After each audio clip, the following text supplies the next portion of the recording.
to do it, go ahead. Play it. Play It's Only Love. Just to give it a little. Give it a little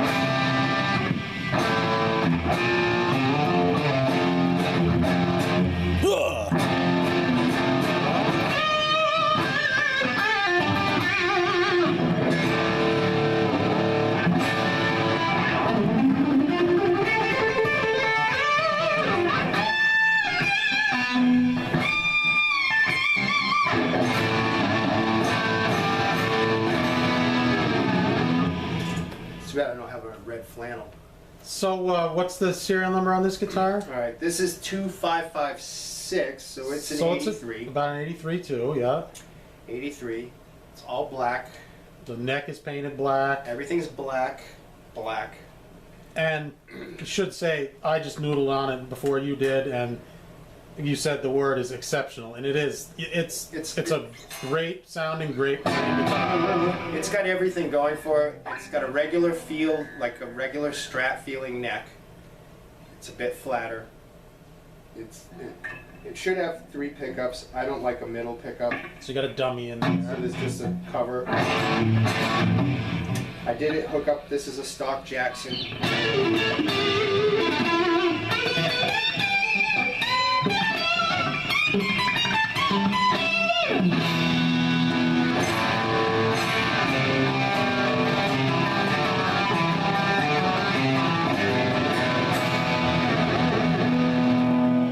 So, all right. Great guitar. So it's about a 1983. Now this would have been ordered new by.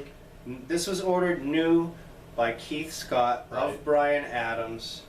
This guitar comes to prominence in the Charvel world in the Tina Turner video for It's Only Love, where Bryan Adams comes out. Like a guest star, he comes out. Comes out. And now, Like this. now it had Has a regular Holdsworth body. a pick guard, correct? Pick guard. The same hum, single signal. So out of 2 hums. oh, it was 2 hums. Okay, 2 my hums. mistake. DiMarzio trem. Oh, a vintage style trim. And Story. It was a body made for Holdsworth. Okay. Story. So they get the guitar, they love it. He plays it. He plays it live a lot. It's Keith's guitar, but Bryan plays it. You don't Bryan see uses- Keith playing it. Never really. see him using it really. Keith uses it in the Run to You video, which is hard to tell because Because of the snow and all Yeah. the jazz. So he decides to Floyd Rose it. So they drill it out, put a Floyd in, cracks the basswood body. Right, that's a pretty well-known story that I've heard, that the body, It cracked, right, the post, they pulled forward, correct? as they always do. Because basswood really isn't strong enough, and they're wood screws. At the time, yes. So the recipe to actually to split a body is to drive giant wood screws through it, and you will split the body. So we find out, he's going to get it fixed, I guess. So they go down, and in the neck pocket it says Keith Scott, Floyd Rose, hum single single, right in there in pencil or pen. So presumably they wrote that. This is the specs we want it fixed to. Yeah. So whenever whoever was working that day, wrote all that in there. They put the newer Floyd posts in that Jackson were using. So this would have been done in the 80s, towards the end of the San Dimas. Probably not long after the guitar was built. Probably a couple of years. Yeah, probably a couple years, because it would have gone through the 3 transitions, from stock trem, then the Floyd, then it cracked, then they did this. And I mean, this is a completely different body, is what they did. yeah, it's a whole different body. It's the same pickup, apparently. Yeah. And this might be the same Floyd. Stands to reason. Why would you buy another one? Yeah. I mean, there's still a couple $100. Yeah, and so basically, Bryan uses it in this format for quite a while as well. And then, who knows? And I'm not offended by Bryan Adams, but at the time I'm not interested in him. I'm not interested in that type of music at all. I mean, right, this is the time when he's doing that song for Robin Hood. And yeah, and he's just peeling the hundreds off, and Right. I've got $1 bills. So years later, I befriend the drummer of Bryan Adams, and I said, hey, tell Bryan I want to buy that black Charvel. And he says, it's not his, it's Keith's. I said, okay, well, tell him I want to buy it. So by this time, Keith has retained ownership of it, taking it back from... It's in storage. Yeah. It's been in storage for 15 years or something. Like Pro Guitars, they have storage facilities just full of amps and guitars. Yeah, it's a warehouse. Right. And so I start corresponding with him. We strike up a friendship, but it takes about 18 months to get the deal done because he's on tour, I'm on tour. And this is email, I assume, back and forth for the most part? And so I make him an offer of $2,000. And I'm like, you know, I'm your guy. I'm not paying extra because Bryan Adams played it because no one cares. You know, we don't care in our world. We care that it was in the video because that's how we know of the guitar, but we're not going to put on the Bryan Adams album because he had a Charvel, you know. Right, Charvel guys don't care. Don't care. Bryan Adams guys probably would and would pay the coin for it, but... So, at the time, doing the Venom thing again, and I buy the guitar. Except it took so long that I gave him $2,500 because the market had changed and all the pricing that we all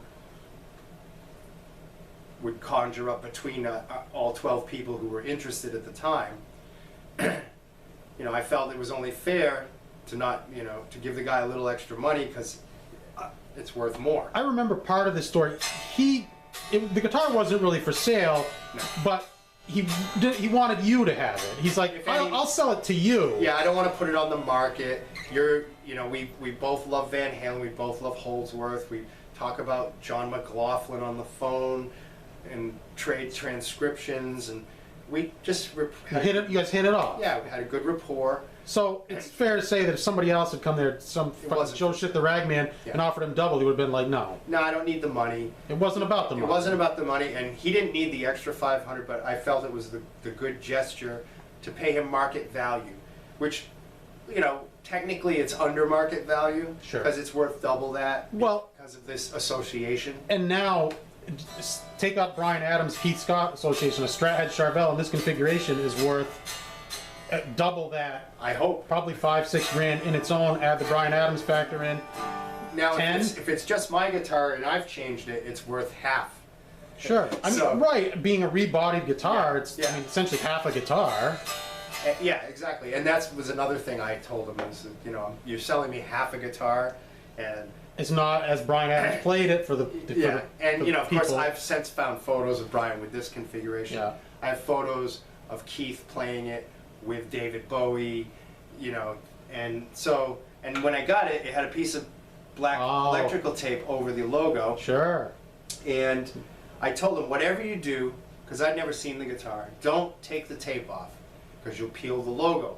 Right. Now, of course, this is finished over because it's a solid color.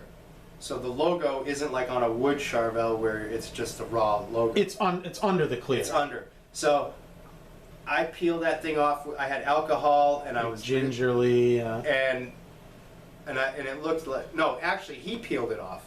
I think you told me that. You asked him not to, but he went ahead and did it anyway. That's right, because it's like, hey, don't touch that red button. So of course. Boom. And so he took it off and he's like, oh, I'm sorry. And this is what it was, is the remnants of the electrical tape was stuck, the adhesive was stuck, so it looked like it. And he thought he gacked it up. And so he apologized. I said, oh, whatever, I don't give a fuck. I get it, and I do this, and I'm like, ha, ha, ha. So I cleaned it off. And it would have been black gum that would have looked like... And, you know, here, this is the tape off the outside of the case that says black Charvel Strat. And it's hard to read, but because I've played the guitar for years now. And I could have cleaned that off, but I thought it was cool that it was piece of tape that was on the case. I saw there's no pad under that neck plate either. It's bowed. No, there is a pad. There is a pad. Yep. Okay, but it is bowed, isn't it? Oh yeah. It's like they all are. They were really And the logo on that one as well, we call that an artist logo. Oh, the bigger logo Yes, up here. Yeah. remember we talked about that previously, where they wouldn't make a Strat head unless it was just the right person. Like for Haldsworth, obviously Keith Scott or Bryan Adams orders guitar, they get that huge Charvel logo because that's bigger than even that they put on the Jackson headstocks. And that's definitely an artist. And I have a lot of logo. artist-sized logos and matching headstocks. And I don't know if all Holdsworths had big logos as far as I've ever seen. So I think it was just standard at that because point. his came with one because they wanted to try and get their name out there, so it stands to reason that the other guitars would be made exactly the same. And down to the DiMarzio trim, sorry. Oh, and yeah, well the DiMarzio trim, you know, would be ideal. I like it. I have it on one guitar. And they did that for the Gibson spacing. Gibson spacing of the saddles. Right. Because what you have here is you're on the outside of the pole pieces, which is fine. It's not that far. You know, it's not so far that you're not going to hear the string. You're just fine. Sure.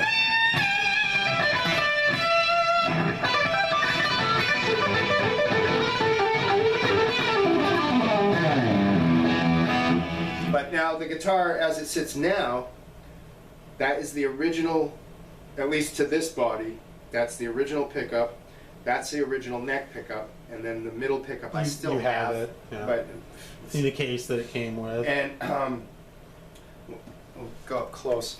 There's 3 holes here, Yeah.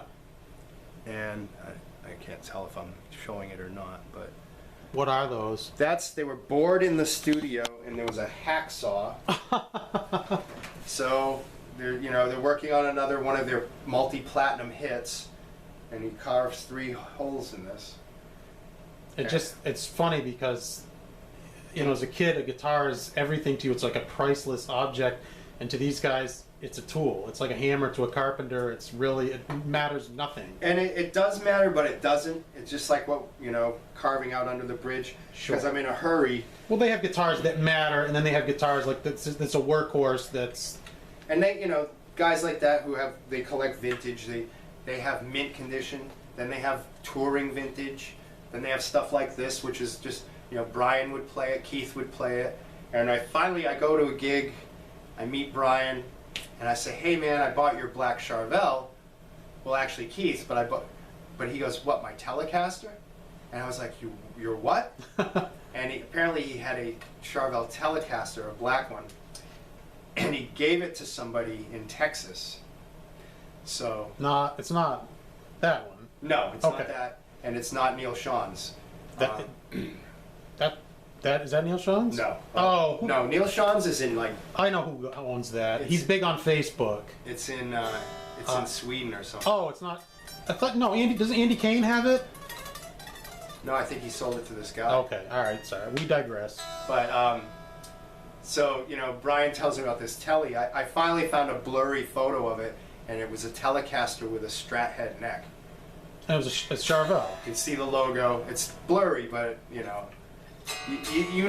when you're looking for that logo or these features, the dots or the cross-eyed dots, or like with a early Charvel boogie bodies necks have a certain shape. Everything the heel on an early boogie bodies comes up way higher. If you're in the know, you take one. That's a Charvel. You know it instantly. Yeah, that's not a Fender. This cut here. Yes, it's very pronounced. It's very precise. The ball end is very specific. Yes. The only way you would find this is if you had a 55 or 56 Strat would be comparable. Which is where they took the... Yeah. Yeah, sure. And I have put those instruments side by side with these and interlocked them, and they fit, Sure. But yeah, this is a great instrument. I've used it live a lot. Now, this is a guitar that you could use with the V-band because there's none blacker. It's black, yeah. You don't have to worry about Van Halen stripes. Yeah, everybody was happy to see it. And everybody, Keith called it the Black Demon, so we call it the Black Demon, and it's It's like a classic car tuxedo. You can't go wrong with black. You can play it with Tina Turner. You could play it with Venom. Yeah, you can do it with anybody, And, sure. And the thing is, it just plays good, and it sounds like you want it. It's got a good crunchy, clear humbucker sound. It's got a twangy neck pickup. I'm glad to have it. He's expressed that he misses it, and I just told him he could borrow it. Because he's hard to do a deal with. You're a dick. He's hard to do a deal with, that's all. If he wanted Are we hearing a theme here? It's Mike prized these guitars, these prized possessions away from these guys, and then we'll never give them back. Yeah, then they're hard. Those guys are hard to deal with Yeah. because I finally got it. But it's been a great instrument for me, and I'm just Give us a little bit. Okay, Give her a bit.